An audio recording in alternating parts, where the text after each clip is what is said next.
Hello everybody, I'm Takeshy and this is Nightmare Night. I am reacting to suggested videos for Halloween, and this is one of the prologues of Nightmare Night special, which I didn't find yet. So let's just see. It's a playlist. Threatening of content wedding. Oh, okay, it's about the content wedding episode, and there are 3 videos here. I don't know. The first is MLP reviewing its Magic Episode 3 Mailbag by Anthony C. It's a review, so I don't know. Let's just start the video. 3, 2, 1, now. Nah, Frank, I don't want to hear about this. And you don't want to hear me say I don't want to hear about this. You tell Rockefeller I don't care what he thinks. I drop a couple of honey mil on a project, I expect results and dividends, see? Or I get shirty, see? See? Yeah. Oh, I don't know, tell him to give it to the boys at Google or something. They got a nice evil biotech division. Oh, that's just something they say. Yeah, now do what I tell you or you're fired. Now use real fire this time. Yeah, you do that. Now beat it. I gotta talk about ponies. Well, where were we?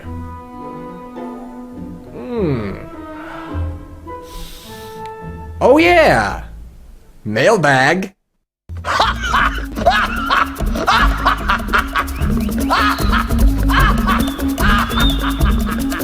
Oh, okay.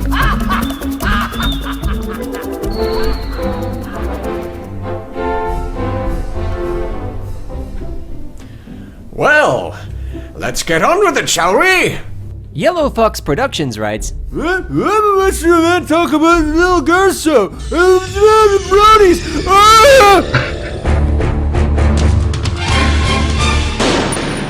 And I couldn't agree more. Damn bronies. Infinite Dessous writes, Mortgage. You what? Mortgage? What? Number 1, Applejack mortgages the farm. Applejack mortgages the farm. Applejack mortgages the Oh, go fondle a hedgehog. K-Cat Man writes, I cannot express how delighted I was to see this today. Gee, I'd have thought anyone figure out how to express themselves, it'd be you, dude. What is that photograph? Artix von Krieger asks, how did you get that book? What book?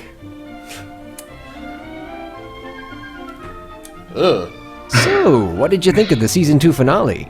P.S. I hate my username, so call me LexiDoc83. By Awesome Go Gamer 202 number 3. Season 2 finale? What is this of which you speak? Cuckoo Girl asks, could you review baby cakes? No. Right.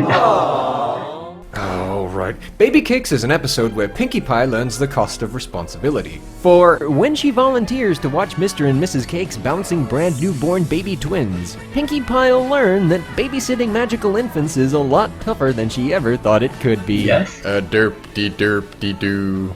That's alright, I suppose. How much you like it'll probably depend on how into wacky baby hijinks you are.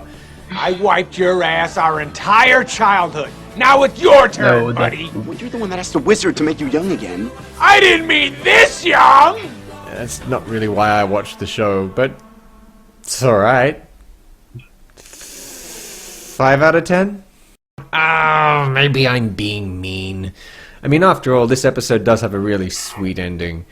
Plus, come to think of it, Pinkie Pie really does have to work hard to convince the Cakes to let her babysit their children. Yes. It's like they don't trust her with the twins. It's like they know that she's not all there, as has been previously established in other episodes. And you know what?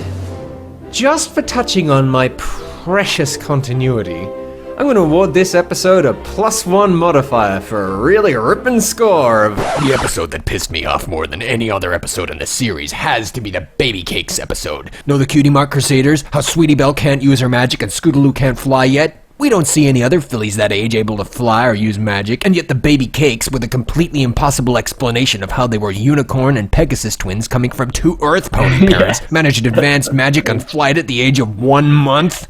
The fuck? 5 out of 10. Elite Atheist says, for an episode that makes you go, Dude, My Little Pony rocks, bro! it would have to be the finale of season 2. Uh-huh. Really? Okay. Omega Chocoholic writes, Hurricane Fluttershy is a good episode. There's excellent character development. True. Which day- For a decent story about overcoming one's childhood phobias, you really can't go past Hurricane Fluttershy. In Equestria Sea, clouds are made by Pegasi, who churn water out of lakes and whatnot via an artificial air vortex made by hundreds of capable winged horses. Turns out Dashy's in charge this year, and it's her goal not just to get the job done, but to break records. She reckons she'll need the help of every Pegasus in Ponyville, and begs her friend Fluttershy to help. Fluttershy can't, it seems, because in her youth the schooling system in Equestria is just as hellish as ours. But then she pulls a Rocky, and holy sports training montage, Batman! She saves the day! They don't break any records due to there being a few sick horses dropping out, but Ponyville will have rain once more. You know, I like this episode. It's plausible character development for Fluttershy, which is a good thing because, well, let's face it, Fluttershy's probably the least dynamic character in the whole show. Think about it, her personality is heavy-handedly dumped on you from the start. Her distinguishing character trait isn't her flipping name, for Pete's sake. I mean, Rarity, for example, could and indeed has given up her finery from time to time, and she's still our Rarity. Twilight Sparkle could stop sparkling, and Pinkie Pie could stop being pink. Even Rainbow Dash could cease to dash and change her mane color and still be the same brash, hot-headed, supercilious, condescending, trash-talking gloat that we know and love. And then there was a whole big episode where Applejack left the apple orchard. And the main six made bones about how she's still there, AJ. Apples are just something she works with. You see, no other pony's name defines their personality to this degree. See, Fluttershy is Fluttershy. Will she ever star in her own episode that doesn't revolve around her overcoming her own name? I'd kind of like to see that. Wouldn't you? But until that golden day, episodes like this one will have to do. That's okay, you know, it's a pretty good one. In fact, the only thing I don't like about it is Spitfire. The captain of the Wonderbolts shows up to adjudicate on the off chance that Ponyville breaks the all-time water tower record.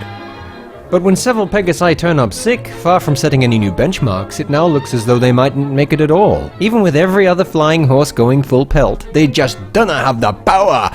The quanta of contribution that saves the day must come from Fluttershy, as she's given to understand that her meager efforts alone are all that's needed to succeed once she finally conquers her demons. Yay! She does it! Yeah. Joy! What a great story.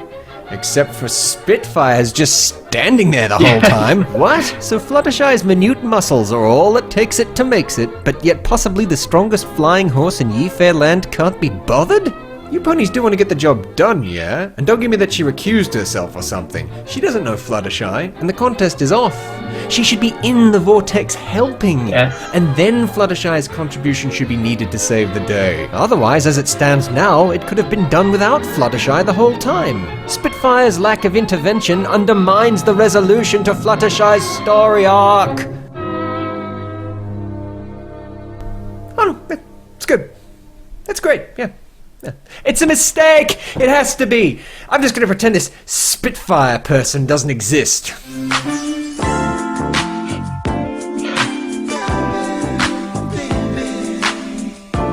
I'll get back to you. Kagura Meerkat says, please do my favorite episode, Sweet and Elite. Oh gee, thanks Kagura. Your favorite episode, huh? No pressure, right? I'll think about it. And in answer to the question, just look to the Apple family. The were? If a pony's name is kind of like its cutie mark, Okay. Did the parents get to choose the cutie mark? Got it. But what are you trying to say here? That the Apple family all have Apple and Apple product related names just because they happen to live on and be inspired by an apple orchard?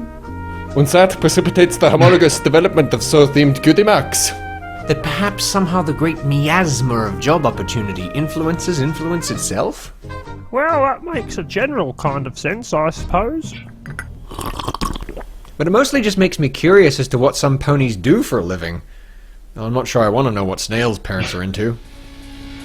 It's one hell of a conspiracy theory. You see, the system is real fragile at the moment. The monarchy is about to collapse since it has a princess to rule over it, not a king nor queen, and there are plenty of ponies that would love to change it into democracy. However, our good princess has many supporters.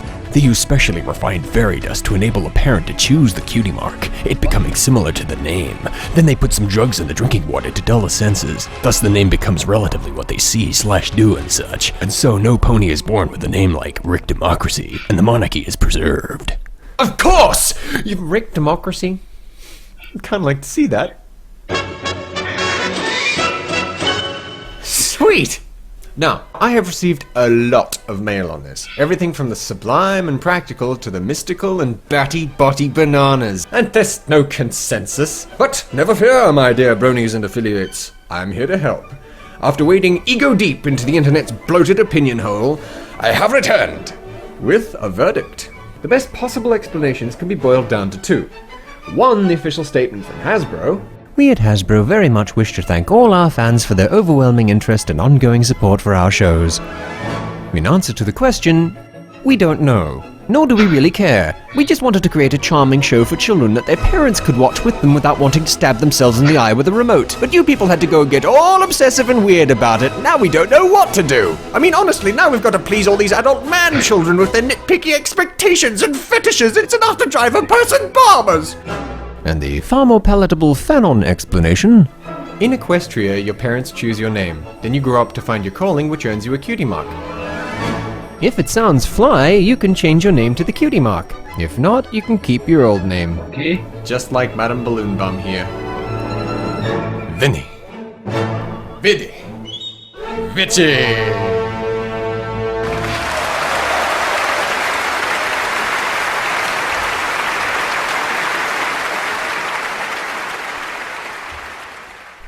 Where was I?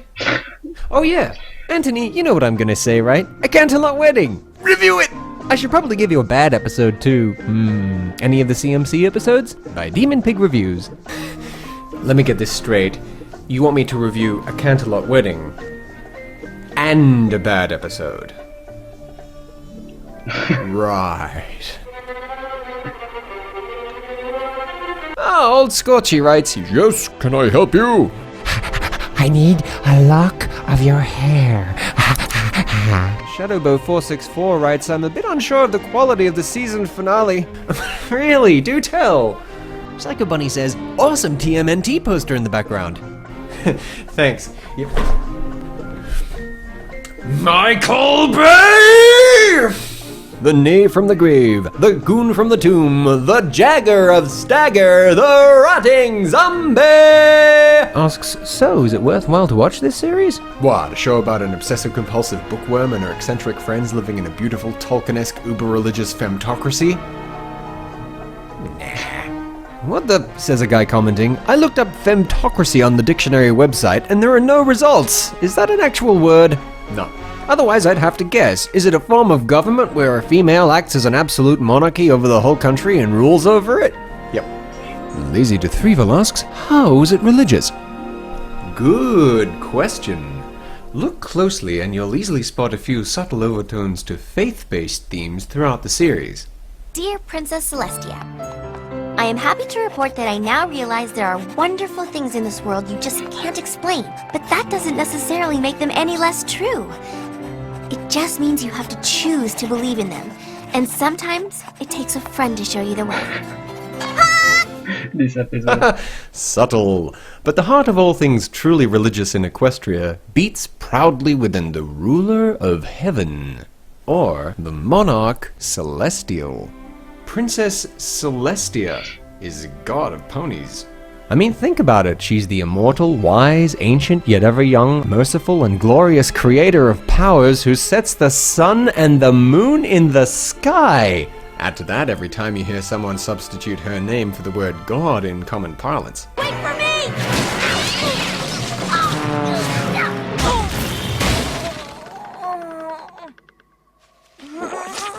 Rainbow! Thanks, Celestia. There's no time to lose. Oh yeah. Oh, thanks, Celestia. You're okay.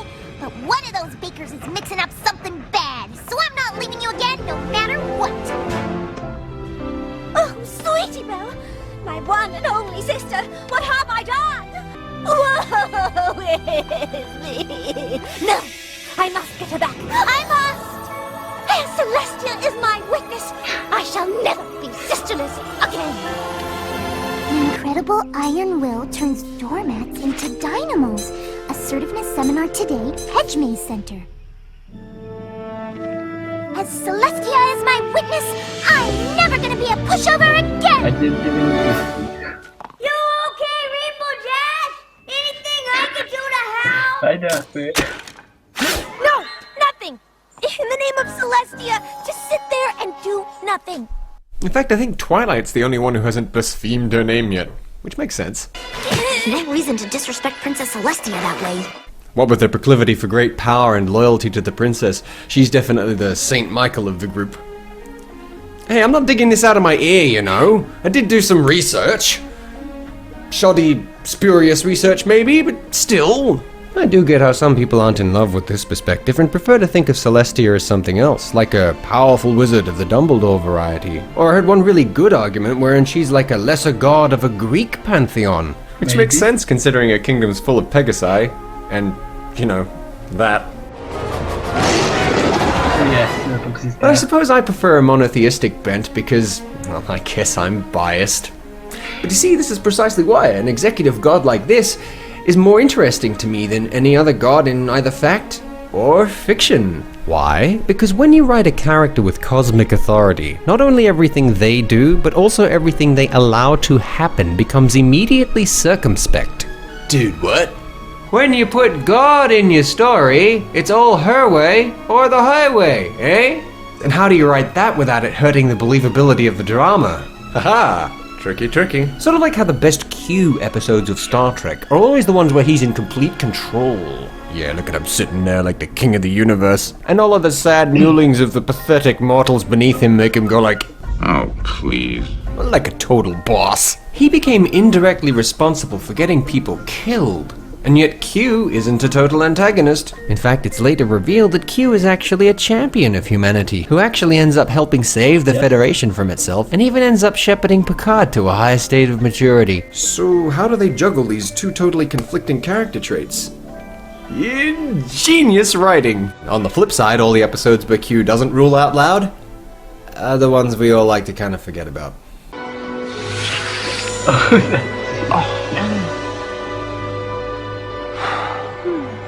I was good, wasn't I? Very good. And of course, all of this is perfectly applicable to Princess Celestia. Well, that's just the way I see it, I suppose. But hey, I'm not alone. Ever seen this? Yeah, Celestia. This is a meme based on the assumption that Princess Celestia is at least somewhat phenomenal, nearly cosmic, so everything that happens is her responsibility, which means if something bad happens to any pony, well, that's just our Celestia. And the more powerful she is, the funnier it gets. These creatures are adorable. They're not that adorable. Besides, Equestria is such a nice, heavenly place that, I mean, if you died and went to heaven and discovered that God took the form of an amazing winged unicorn creature who invited you to live in happiness in her beautiful pastel wonderland forever, would you be complaining? I think I'd be down with that. Tony Pony away! That's me as a My Little Pony character that... Shut up. Is any of this why we watch the show? Yes, no, maybe, I don't know. It's just a happy little fan-on thing for folks like me, I guess. Sort of like, Rainbow Dash. Now, when you first saw or heard of Rainbow Dash, what were your thoughts? What, the sporty tomboy with the Freedom Rainbow mullet? I know what I thought. Well, what were we supposed to assume? Well, according to the creator of the series, nothing. You were supposed to assume nothing.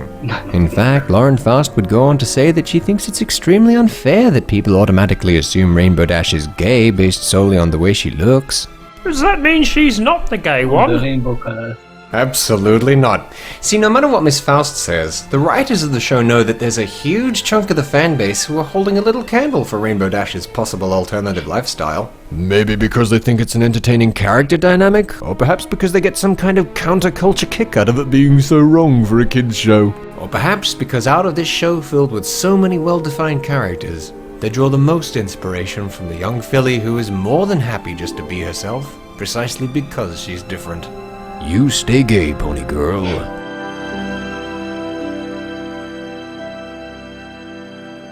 You'll probably never get it confirmed, but they'll never deny it. I mean, can you imagine? The day Rainbow Dash comes home with a boyfriend is the day half the brony hood packs up and shuffles home in disgust. I mean, you'd think they'd have gone mad, right? Well, something similar exists for Princess Celestia's divinity. In fact, there's more evidence of the princess's godhood than there is anything on Rainbow Dash's sexuality. And it's a good thing, because here in this heavenly wonderland where these angelic beauties live and learn, God herself walks among them, showering upon them grace, wisdom, and plenty, and loving them all equally, including her most trusted main six, one of whom is Rainbow Dash. The gay one!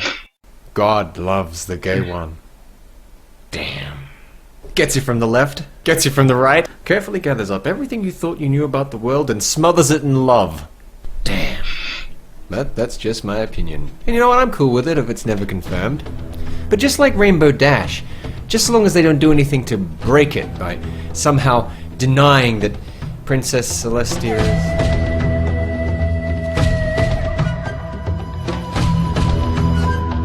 Oh, thundering frig! Yeah, she is not that almighty.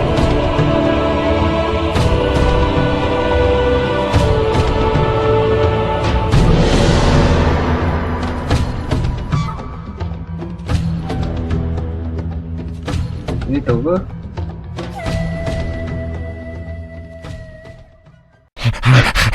I need a lock of your hair. A slice of your pie. The lucky last digits of your social security number. I'm down to the last two. I know I said I'd stay away from Professor Whiskers. Only this time I promised to send him back in one piece. This guy. Okay. That was funny as hell. And he did bring up very good points. And most likely Celestia versus Chrysalis. How can a god lose against a normal being, sentient being? That means she is just a unicorn. She is just a powerful unicorn, if we can say that much with things. Yeah, she has powers, but she's not the mightiest of them all. And yeah, I really like this guy, the NPC. He's great personality. So, we will see the next video soon, in the next video. See you next time. Bye.